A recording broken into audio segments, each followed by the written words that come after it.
بلاش عرفتوني دابا فين راني ايمو الزركندا المتعه والمتعه. السلام عليكم خوتي خواتاتي، مرحبا بكم معايا في هذه الجوله الجديده وفيديو جديد. اليوم غادي نمشيو لواحد البلاصه اللي فين ما نمشيو ليها كنحسوا بالراحه ديال النفس والهدوء ديال الروح، مدينه ايمو الزركندر. ولكن واش بالفعل شي واحد فيكم كيعرف الاسرار ديال هذه المدينه، ولا على سميتها بوحدها كتعني الجمال والماء العذب؟ خليكم معايا حتى الاخر، حيت اليوم غادي نكتشفوا معايا بلايص جداد ونتحركوا في واحد التحفه الطبيعيه والترفيهيه جديده عاد تفتحات، وغنعطيكم معلومه ما كنتوش عارفينها نهائيا. واش عمرك سالتي راسك منين جات هاد السميه المركبه بالضبط ايمو الزركندر؟ كلمه ايمو الزر هي كلمه امازيغيه اصليه، والمعنى ديالها هو العيون او الشلالات المتدفقه، تبركا بالماء العذب والوفره اللي كتميز بها هاد الجبال هنايا.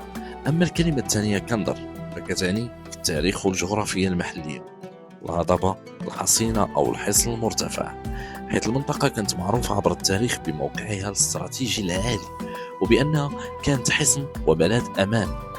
هكاك تجمعت السميه باش تعطينا ايمو الزركندر، العيون العذبه فوق المرتفعات الساحره. كيف ما كتشوفوا معايا في هذه اللقطات، هذه الحديقه الجديده اللي تصوبت مؤخرا في ايمو الزر ماشي غير مساحه خضراء عاديه، بل هي متنفس حقيقي ولات كتجمع العائلات الوليدات وكل واحد باغي يهرب من ضجيج وسخونيه المدينه.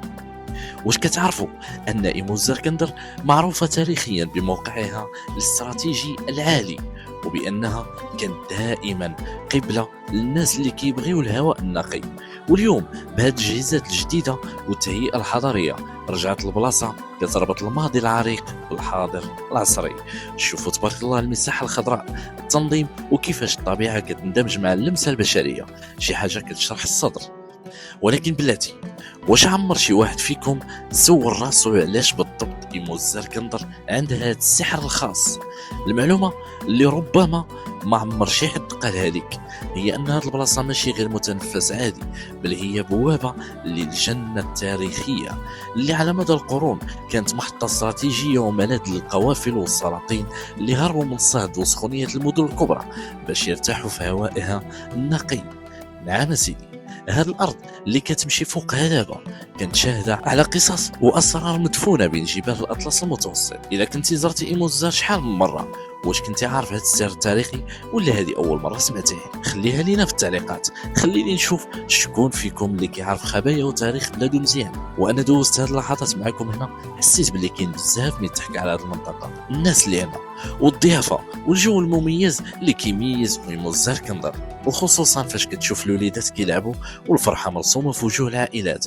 هذا النوع ديال المشاريع هو اللي كيعطي حياه جديده للمدن القرويه والشبه الحضريه. معلومه اخرى اللي يقدر بزاف ديال الناس ما ردوش ليها البال هي ان ايمو الزر ماشي غير عيون وماء وفواكه موسميه، بل هي ذاكره حيه للناس المنطقه اللي عاشوا وتقاسموا تفاصيل الحياه البسيطه والجميله هنا لاجيال واجيال.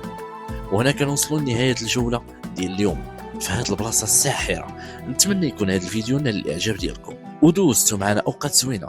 الا عجبكم المحتوى وبغيتوني نبقى نكتشف لكم بلايص بحال هكا، ما تبخلوش علينا بواحد البصمه ديالكم، لايك اشتراك وبارطاجيو الفيديو مع الاصدقاء والعائله باش تعم الفائده وتشجعونا نستمروا. تبارك الله عليكم ونشوفكم في فيديو جاي ان شاء الله. دمتم في رعايه الله.